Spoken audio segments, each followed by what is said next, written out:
right, we are live.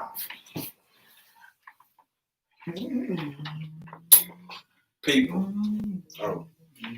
Make sure this is right. We sure we did. That shit. Oh, yeah, I'm good. I'm tuned in. I'm not. Probably because this shit ain't There you go. Yeah, we in up. Niggas. All right, so we got quite a few things on the list to talk about for today's podcast. And one of those things is this guy named Charleston White. He's new to me. Me too. He knew to all of us. Yeah, he knew to all of us, but apparently he is an activist. Where in Florida? Dallas. Dang, that's close, and we still never. So he's an activist in Dallas, a youth activist. You know what I'm saying? He helps with broken homes and things like that. So the situation came up with the kid Pop Hunter, who sings the Corvette song, and do that one more time. Corvette. So it blew up on TikTok. Pretty much took care of that song. Is really taking care of him and his family right now. It really blew up. And as his success began to rise, his past came back, and from something when he was like 12, 13 years old, where he witnessed the murder and he had to go to the authorities about it and with his mom and tell what he saw. So in between the time he's 13 and now 19, 20 years old, he's done features with a lot of people because he's been blowing up from that song Corvette. So people he's done features with, Uzi Vert, Dirt, like a lot of people, and they completely, once that news came out that he told, and I guess somewhat to the hip hop world snitched about a murder that he saw with his mother, every artist that was dealing with him prior to that, like, took his song off of their platforms, like discontinued features, didn't want to work with him, like refunded his money back, like literally like stopped working with him because of what he chose to do when he was a child. As a child. So then you have Charleston White come in who addresses it. He addresses Gilly the Kid. He addresses Uzi Vert. He addresses all these people who tried to take the light from this kid who's becoming very successful. Right. And I'm siding with Charles. Like who wouldn't side with Charleston White at this point? They made a very, very immature decision to blackball this kid. Like, I know at 13 years old, if I witnessed the murder, I've had somebody die in my hands at 14 years old. So it's like when I witness death, that's a serious thing. Mm-hmm. Like, so if a kid witnesses a murder and he's around his mother was at jeopardy. Like his mother witnessed the murder, and it was, I guess, allegedly like somebody like his brother. Yeah, like real close to him. Somebody who that was real close to him was involved in that whole homicide. So this is what you saying? A kid at 13 years old, he saw his own brother get killed. Him and his mom saw his own brother get killed, and niggas in the industry is like, you shouldn't have snitched at 13 years old. And niggas in the industry probably never witnessed murder they damn self. The only nigga I ain't gonna say the only nigga, but the only nigga Charleston mentioned is Dirt. That's the only nigga I respect as far as that level. Yeah. But at the same time, like, come on, man. He 13 years old, bro. Come on. 13 years old, yo, you go to the precinct with your mother, and your mother like, man, tell them who killed your brother. Yeah. Tell them what you saw. Come on, man. You 13. What you expect this man to do? At 13 years old, he's still a child. This is a child we're talking about. Like that nigga Charleston was saying, y'all pretty much telling kids, period, to go against if your parents say, you know. Yeah, go against your parents. Like, tell you to do the right thing to go against your parents. I understand, like, the adult mind frame, like, if you a street nigga and you grown, you an adult, and you witness your brother get murdered, and you that's feel a like, different story. and you like, oh nah, I ain't gonna tell the cops. But that's how they treat. That's how they treating this kid. Nah. Well, he's 19 now, but this happened when he was 13. Exactly. Like, right. And they giving him a treatment of like it just happened last week or something. Yeah, stop the bullshit, man. This man was 13 when this shit happened. He was a child. Let him make it. Let the man eat, man. His family, he got to feed a family. I really believe that he could flourish from this, though. Charleston White is actually doing something that could really boost his career even more. Yeah. If he starts rapping about this and talking about how the city turned their back on him and things like that, he could really turn this drama into dollars. Like, that. The man, look, I look at it like this. Come on, bro. At 13, you just started really busting nuts. Like, come on, dog. Like, this man a child. Why are rappers mad at him for telling the truth about what happened to his own brother at the age of 13? Not even just mad. They literally taking money out this man's pocket. Money. Stop it. And man, and I just want to reference that other video you had sent us about what's his name? Charleston White.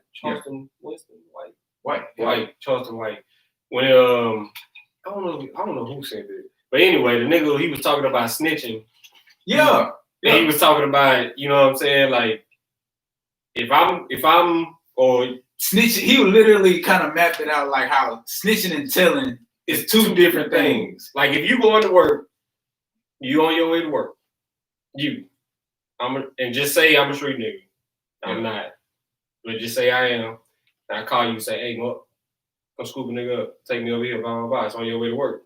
Yeah. You my nigga, so you go come scoop me. Yeah. Because I'm on your way to work anyway. And where I got to go is on your way to work. Mm-hmm. So his scenario was, you know what I'm saying, the friend who going to work, come scoop up the street nigga. He taking him wherever he need to go. He get pulled over. Street nigga got dope in his pocket. And he throw it out on like in between the seats somewhere. So thinking the cop ain't gonna find it, thinking the cop ain't gonna look that hard. The cop does find it. Then the cop does find it. And the cop say who dope it is. So the driver, which is the friend who has a job, and the passenger, which is the dope boyfriend, they look at each other, and the working friend say, that's that nigga shit. But in that case, that's not snitching. And he say that ain't snitching. That's just he say I just set this shit straight, nigga. But now, if I don't live by your code, a scenario where if y'all in agreement, well, we about to go do some criminal activity, and we both criminals, it's understood that we about to go into this together. Then, if we get hemmed up and you say he's the mastermind behind all this, then you a snitch. That's true. But that's only because we engaged into this criminal activity together. My whole thing is if you come scoop him up, if he tells you, look, I got this dope on me, you know what I'm saying? I'm just letting you know I got this dope on me, and you still decide to let that's different. That's different. Come on now. Because I'm gonna tell the nigga no. Yeah, but that's the choice you just gotta make in the beginning. Like, but if the opportunity ends up to where the cop pulls you over and I told you I had the dope on me, so we both dope dealers in this motherfucker. Like, so that's a different scenario. Yeah, that's because that I ain't giving that nigga a ride. Yeah, like, it's all about your decision making at that point. Like you gotta understand, like, man, look, if you a street nigga and you hop in the car with a person that ain't a street nigga, let them know what you got on you, just so you know what you're dealing with. Because you gotta give a person a chance to actually tell you, look, nah, bro, like I ain't trying to get involved with nothing like that. Let a person tell you that. Because if you get in the car with a nigga who ain't a street nigga and you just don't tell him nothing and y'all get pulled over, if he tell on you, that's your fault. That's your fault. You should have told him what you had on you. Don't just hop in the car with a nigga thinking it's all good. That, like, don't do that. That's not, street niggas shouldn't do that anyways. Yeah. And I think he was the one who kind of like, I think he talked about the whole 6ix9ine situation when that stuff was happening, but it was so many people talking about it, we just never heard. But his situation is very different. Yeah. And he said the same things that he said about Gilly the Kid and all them. Like he's like all of them some weak little boys. That's plain and simple. I like Gilly the Kid, man. I don't know. I like his partner. Wallow. His cousin. Yeah, his cousin. Yeah, I like Wallow. I like him. He didn't say nothing about Wallow. Like Wallow. Charleston Wallow. I love to see them. They probably eye to eye. They probably didn't. They probably feel the same way on the cool. You know what I'm saying? Yeah, because a lot of the things that they be mentioning about Gilly, they don't ever say Wallow's name. Ever. Because Wallow been in prison. Wallow 20 years. Yeah, He did a whole dub and didn't tell on nobody. So, but yeah, that's that, man. Look, man. Hey, if you a street nigga and you got partners that ain't street niggas, let them know what you got going on so they don't get caught up in the cross and you feel like they traded a traitor. And you know what I'm saying? Don't do no bullshit with these people that's your partners that ain't street niggas, man. That shit is fake. That shit is fraud. And go watch my nigga Charleston White, man. Dallas, Texas. For sure. Real nigga. And let it be understood too, just because your partner's not street niggas don't mean they ain't your partners. Like, if you a nigga that has all street niggas as your partners, then that's something wrong with you. You have no open mind. You are like brain, like your brain is in jail because you can't think outside of this simple-minded box. So if you feel like, because I hate the people that be on Facebook like, all my niggas real, all my niggas this. No, they're not. And if they are, you're stupid for having those kind of friends. Because niggas, hey, he did sound bad, bro. Bro, because it's facts though. Like, it's facts. Because I know I'm friends with you, and I ain't no street nigga. Yeah, and Mark not taking no time for none of us. Nobody. You know nobody. And I know that, so I would never put him in that situation. But it's always understood. And y'all, you knew when we was growing up, I wasn't that kind of guy. And even when I tried to be in that kind of activity, y'all looked at me like, just go to school, bro. What happened that day? You remember that day? I remember that day. What I tell you? Nah, bro. Just go. And I went to Kansas, and that was all she wrote. That was it. Yeah, man. This ain't for you, bro. So it's when I see myself in Pop Hunter, the Corvette kid, because although I've never been in that situation where I had to witness a murder and go tell the authorities something and try to become a rapper after that. I mean, I haven't been in that situation, but I can see him not being a street kid, but he's rapping. He's trying to rap street shit. So that's where the confusion is. So when you have somebody like Gilly the Kid who's actually maybe listening to his music, then he's gonna try to blackball him because he's rapping street shit but not living it. So basically what you're saying is that his music, the content of music that he's putting out they don't have the full context of who he is. Yes, the music that he's putting out isn't matching the life that he lives. But that's most rappers. And that's what most rappers. Yeah, that's why Charleston got on Lil Uzi. How the 65 nigga. Yeah, the 65 fingernails. How the hell you get the name Uzi and you don't tote no damn Uzi? Like a lot of the stuff that was said. I mean, you have Gilly's side, you have Charleston's side. I mean, but everybody has their reasons. So to each his own. Each his own. What Jesus say? 80% of niggas rapping. It's fake. So, I mean, they don't understand that bar. I mean, most niggas is rapping ain't never did any of the stuff that they rapping about. You got a select few in there that lived a certain lifestyle before rap, but not all these niggas. Some of these niggas was just regular dudes who seen the path to get rich, and they did it, and they got rich. I think that's a smart thing to do. Yeah, I would leave the old life behind too. You supposed to. Why do people feel like you're not supposed to leave the old life behind? I'm gone. If I got a chance to rap and get myself out of this situation from being at the bottom to get to this, I'm going to take it. Stop the malarkey, people. Stop the fucking malarkey, people. This ain't rocket science. Oh man. So to wrap that up, I mean, Pop Hunter, turn up because they about to try to blackball you. Your story is out now, so you can really talk about it. If you're a good rapper, come down here to Texas, man. Come to Texas, bro. I support you. Get you right. So also in today's news, we have James Harden finally getting traded. He got what he wanted because in his and their loss to the Lakers the other day, he, you know how they do those little post game interviews or whatever. He got up there talking about everybody not clicking on the same cylinder, blah blah blah. It was a bunch of bull. It was a bunch of bull. And the trade today that they did, it was a fucking blockbuster trade. Bruh. So they call it. Where is James Harden from?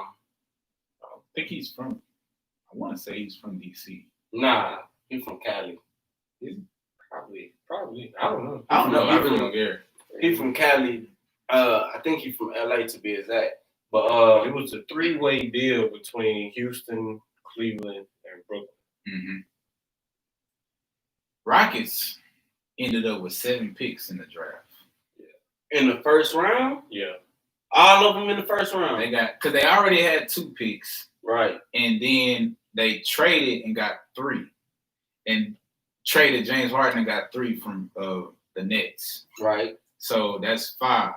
And then they did some kind of, I guess that's what a blockbuster trade came in, where Cleveland snuck in there and they was able to get somebody else because they got Oladipo.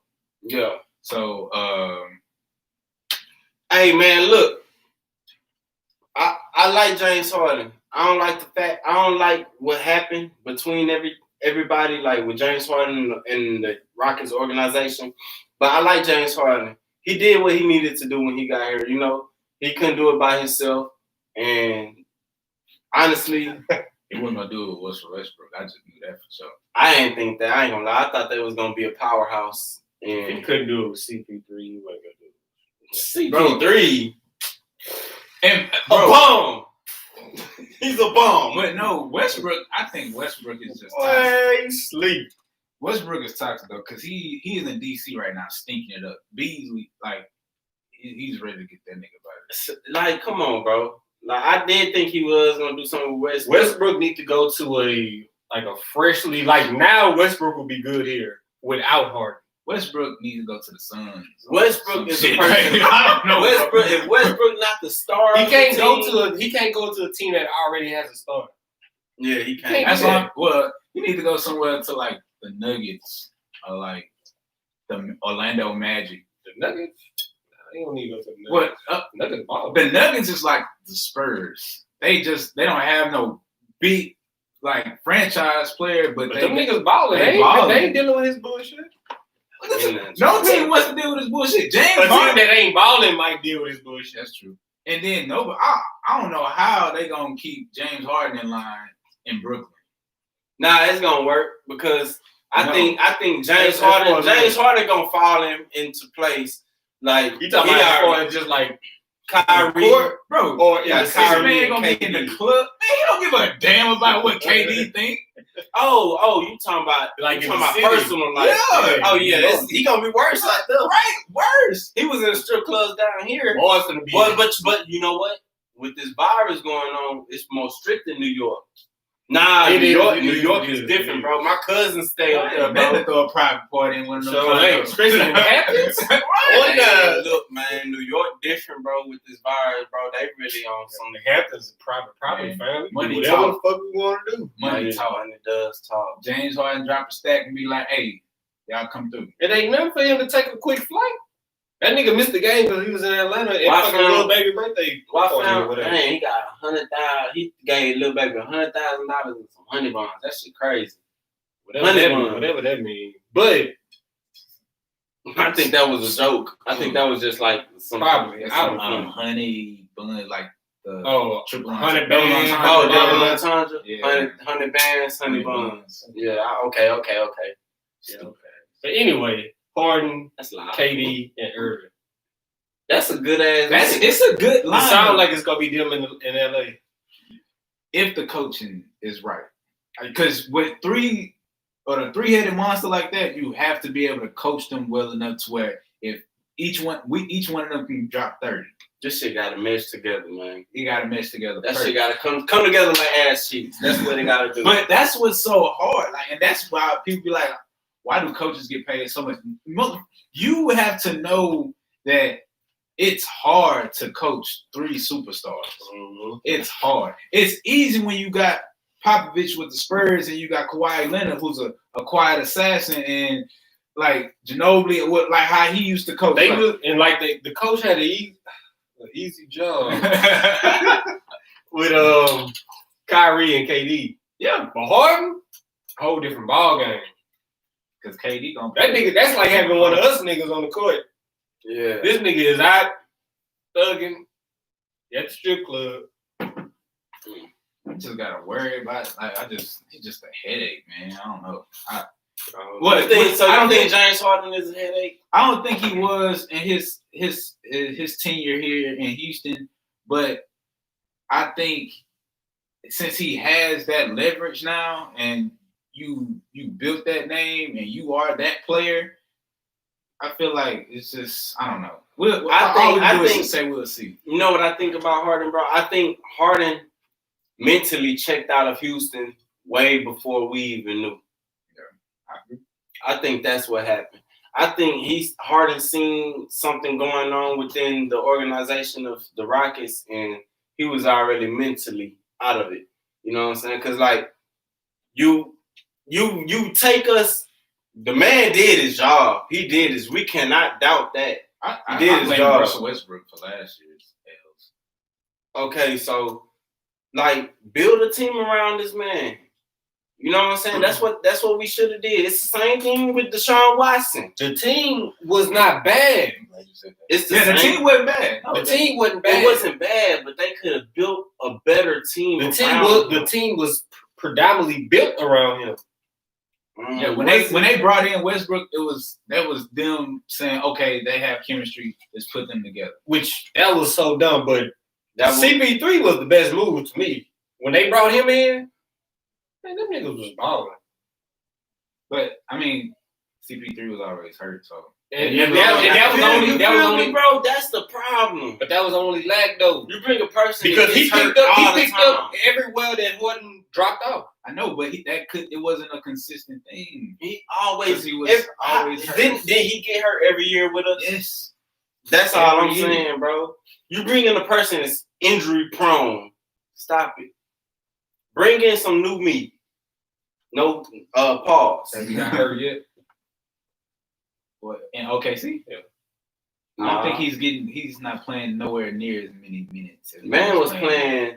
You got 48 minutes in the. I don't know how old. He like your age. He like a little bit older than us. All right, nigga, don't say that. He a little bit older than us. But nah, what you said about Watson. Now Watson wants out. Watson wants out of Houston. I don't blame the nigga. Watson wants out. Go leave. You see what Andre Johnson said? And then DeAndre Hopkins was like, when Andre speaks, listen. Come on, Don. Because Andre. He was here. He was for us. He was here, and he did everything in his power to try to help the Texans get somewhere. And all he could ever do is get to the playoffs and lose in the first round. Mm-hmm. And then you have DeAndre Hopkins, who is the best receiver. The best receiver. Is the best receiver. In the NFL. Watson is arguable. Hopkins is not. It's not. Yeah, Hopkins is the best receiver in the NFL, and this man did everything for this organization. Won games, made phenomenal catches, and then his career ended with the Texans after he had a standout season. I don't get it. Gotta understand. And then he had standout seasons with so many different quarterbacks. Because these niggas couldn't keep a quarterback until Watson got here. So it was like, come on, man. And then now he's with the Cardinals in the playoffs and dominating still. Because Deandre Hopkins is the best receiver in the league.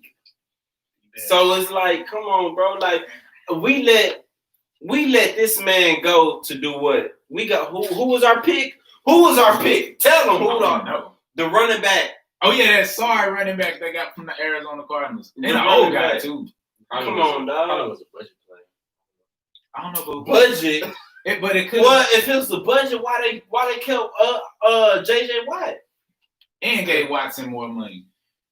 Come on, bro. It wasn't about no budget, bro. It was about what was going on inside that office. If it's about budget, then they need. If JJ Watt don't leave after this, JJ Watt had a better relationship, so probably when he came down, that's gay. This nigga, that's lame as hell to me because that's how it worked though. Forget relationships.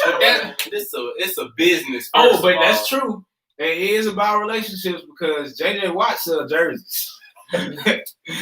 That's true though. JJ Watt, he promote HEB. Nigga, HEB is jumping. He bring JJ Watt. That's a fact. I ain't gonna lie, you guys know that. With that relationship, JJ Watt does bring a lot of money to the organization. So when they looking at who to cut, we're gonna leave the white one. We're gonna cut this nigga. Yeah. So because if you cut JJ Watt, you have to cut all the endorsements that he's bringing to the NRG Stadium. If you cut Hopkins, all we cut is talent. So I can pay JJ Watt this money because I know I'm gonna get it back in return. But then you got a nigga who the decision making is coming from a nigga at the time. I don't know what's going on in the organization at the time. Bill O'Brien. Yeah, because he was head coach and GM. Yeah. Hate that. So everything was coming across his desk. Everything. So when he come to making a quick decision, like everything, I don't like this nigga Hopkins, he gone. When I seen that nigga arguing with Tom Brady on the sideline, that video of him arguing with him, Bill O'Brien, because he used to be the coach for New England.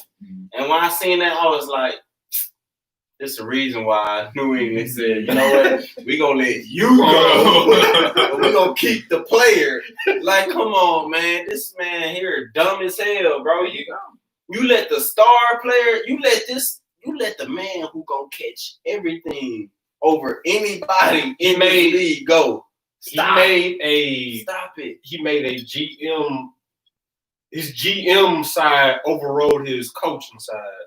So you saying he made a dumbass decision? Yeah, because it wasn't balanced. Because usually when it comes down to that decision, you'll have balance. It's all about balance. Yeah, quarterback, wide receiver. That's the balance. When it come down to it, when they sit in the meeting room, the two people who will be arguing, coach and GM. Yeah, but he's both of them. Coach wants the best player. GM wants the most money. His GM overrode his coach. GM wants the fund because he was both organization. And at the time, he thinking he big shot because how many niggas did held both positions? And he did that for a while. Yeah, for half the season, really. Oh man, over half the season. Boy, Bill O'Brien. Fuck you, Bill O'Brien. You bitch ass nigga. You let the best player we had. Boy, Sean Watson, we're gonna miss you. We already know you got a bad contract, so when they trade you, the Texans might end up with 7 first-round picks too.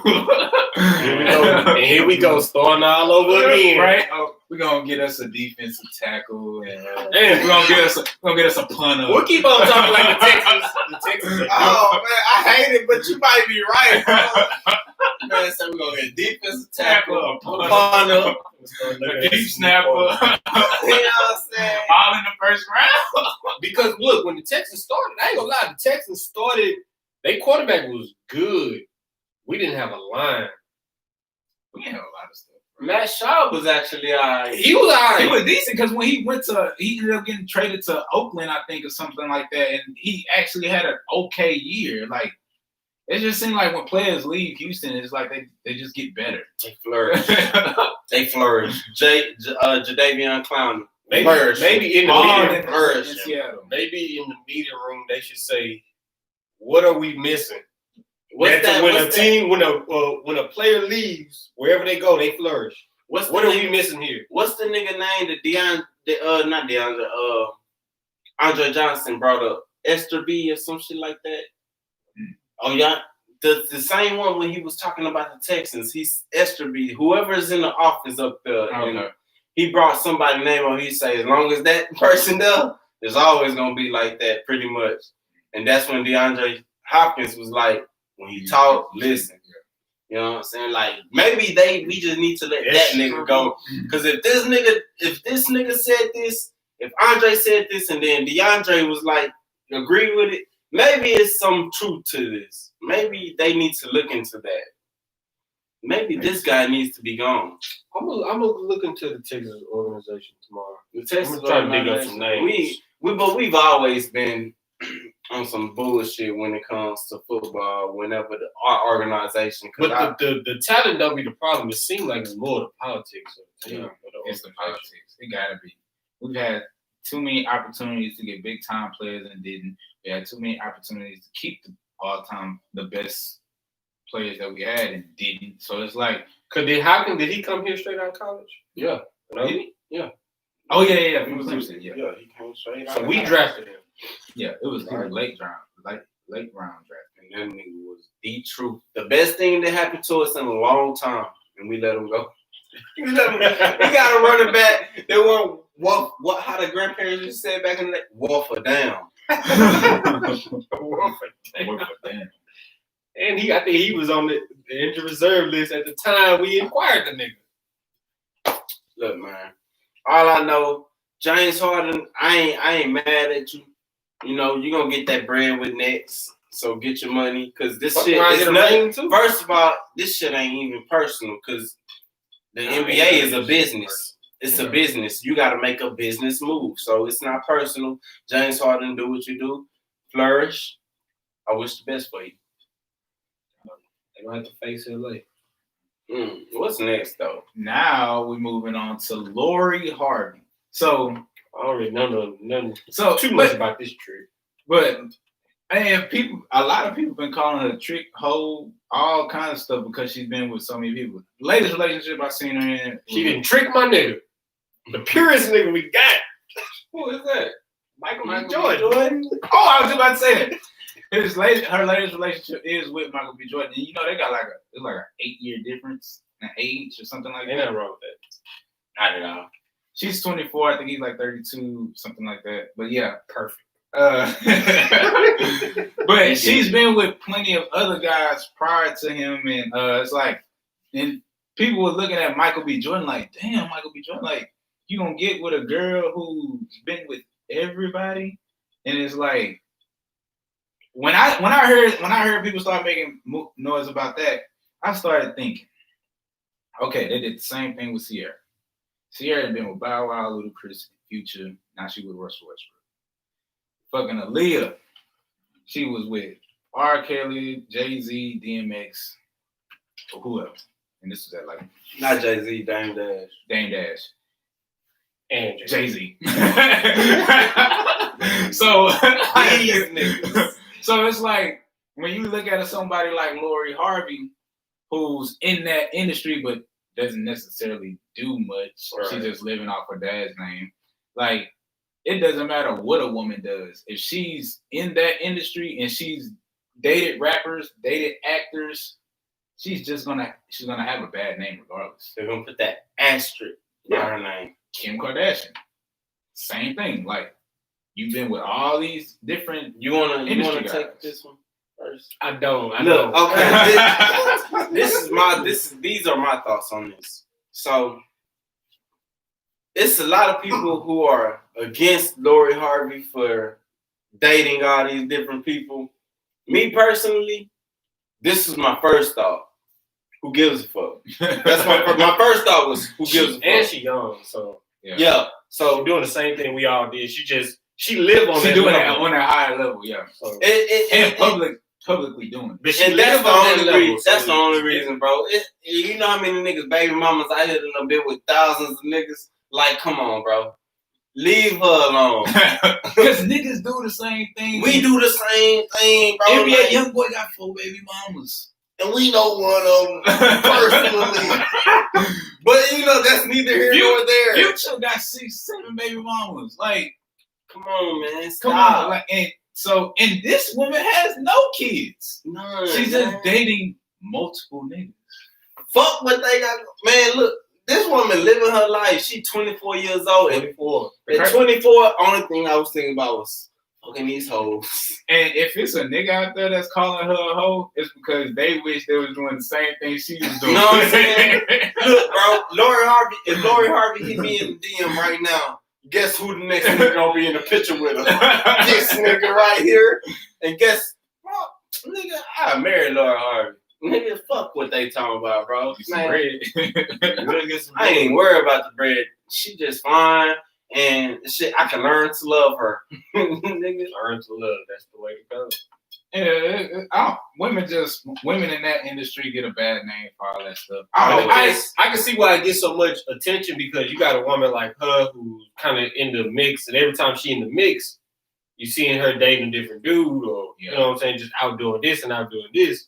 But then you got her finally dating this dude, Michael B. Jordan, who's a fly straight guy. You know what I'm saying, like a pure motherfucker. The biggest thing on her name right now is the fact that she was with P. Diddy and then she was with P. Diddy's son, or she was with P. Diddy's son first and then with P. Diddy. My whole thing is, see that's what kind of like brought her to light. That's what kind of like, all right, Lori Harvey, you're disgusting. That's kind of like what brought her there, and then she started dating multiple guys. And then she finally fell on Michael B. Jordan. So was she dating both Lil Diddy or P. Diddy? Lil Diddy and P. Diddy. Okay. I call him Lil Nigga Lil Diddy. I don't know. But yeah, she dated both of them. Oh, okay. But see, look. Damn, she petty. Honestly, I don't know. That's what I was saying. Like, if niggas is mad, they only mad because they wish they was doing exactly what she did. If I got a mama and daughter, because guarantee, I know niggas go down guarantee. You know what I'm saying? The mama and the daughter, niggas. Those niggas go dab you up. Stop, because I'm gonna be like, nigga, you did that. Come on, man. Stop it, bro. The double standard. Fuck it.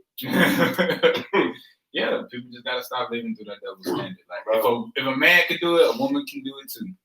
It's certain things. Within dating. Within dating, though, yeah. Yes. You know what I'm saying? Like, man, fuck what they talking about, man. Live your best life. Take that and run with it. Live your best life, you know. You know what I'm saying? I don't even give a damn about the situation, but whatever you can do, I can do better. Don't try me. You feel me? I get out there. You know what I'm saying? You dated how many people? Oh, okay. I'm gonna say less. Right. Say less. I'm gonna double that. You know what I'm saying? But man, stop it, bro. Like all these dudes and females, they mad at her for doing all this. Stop it, man. Cause everybody. I just thought it was just like hot topic. They really like own it. But you know how the media takes you know how, bro. Like people really mad about this. People like, man, she a hoe. Because Michael B. Jordan is like he a pure nigga. Like it's bro, like you ain't never heard nothing negative about Michael B. That's I think that's why people are so bro, bad. Stop it though. Stop it, but bro. we all human. I understand he got his flaws, but no, he is the epitome of black man. We ain't heard nothing about Michael B. Jordan. That don't mean shit. That don't. But the nigga might in, have been in the indulging in all the finest around. But in that wrong with that. That's what we're saying. In that industry life, when you got her always on the front page, you see her with this nigga, father, son, blah blah blah. But that's why. And then you got a nigga who you don't see. Only time you see him on the front page when he's starting the movie. And that's why it was so weird when we saw Russell Westbrook with Sierra. Sierra then dated Future. Russell Wilson. Sierra. Russell Wilson. Yeah, Russell Wilson. I'm about to say. Not Westbrook. I'm about to say. But Russell Wilson. And it's like, okay, like, for that, okay, like, so she was just shaking her ass in this video, but now she got Russell. She got tired of. She saw it coming. Well, I mean, she got pregnant. She seen the other baby. She was like, I already know what's coming. But look at it, like Lori Harvey with the Diddy's, and then Michael B. Jordan. You got Sierra with Future, and then Russell Wilson. Like it's the exact same. The only thing I agree with, I ain't gonna say agree with. The only thing that I looked at and was like, you know what, that shit fire, is Lori Harvey's mother. Cause Lori Harvey's mother, she was messing with Steve Harvey's cousin first. I think they was married. Right. Are they married now? Or that's the one Steve left. Steve Harvey is married with Lori Harvey's mother. But So he left from her. my understanding, she was married or was together with Steve Harvey's cousin, blood cousin first, and then Steve Harvey ended up marrying her. Now that I don't agree with. Like, come on, you gonna marry somebody in my family? That's like, come on, dog. So Lori Harvey. Would you marry a female who was Dated? No, they were. his current committed relationship. His current wife was once married to his blood cousin. married. She was married. blood cousin. Yes, Married to Steve Harvey's cousin. Blood cousin. Nah, I wouldn't do that. Yeah, She didn't even have to change name. and so, Dropping gems on these niggas. on these niggas. They didn't even have to change names. I didn't even think about it. All she did was switch The people. transition was smooth, right? Now that's different. But Lori Harvey, she wasn't married to none of these people, so you know, she live your best life. Her living through that, her mind already fried. Like, no child is gonna come out of that smooth thinking. Like, damn, my stepdad could have been my actual uncle. Wait. Nah, no stepdad involved. Well, there's no stepdad involved. I'm just saying, like, my mom's ex. So who's My the mom's real? ex-husband is Who's the my real uncle. daddy? Steve Harvey. Oh, okay. So her mother's ex-husband is her uncle. Uncle. Got you. I was about to say, damn, they had a kid too. That's fucked up. No, that's different. No, that's a whole Well, they're not different uncles, but her mom's And ex-husband. Steve be talking big shit. Yeah. And his life is so Well, he know he wrong. crazy. That nigga be talking big shit. His life is crazy. That nigga married his first. That got to be his first cousin. They got the same last name. First cousin. I ain't gonna say that. I'm again, saying his first but- cousin because I seen the joke before and it was like, damn, that bitch didn't even have to change her last name. Got to be your first cousin. Y'all got the same last name. Well, yeah, that's different. Lori Harvey, she's First that's a cousins different is like- situation. I don't know how everybody around the world is, but first cousin, those are like my brothers and sisters. Pretty much. Hey man, look, But man. maybe it's different over there. Maybe You can't tell people how to live their lives. They're gonna do what they gonna do. No wonder All- this shit. all I know trickled is- down. It trickled down. All I know is, man, leave this woman alone.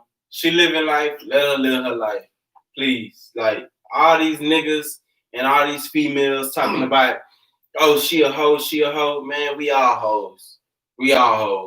Cause we all was fucking at one point. Stop it, man.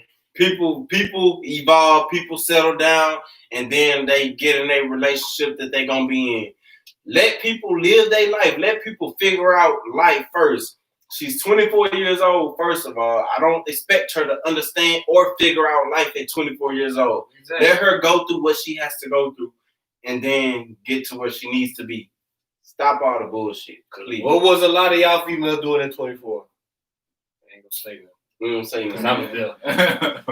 Because niggas was there. Nick, choo. All right, so we're gonna wrap this podcast up. Make sure y'all like, comment, or subscribe, and we will see y'all next time. Holla. Peace.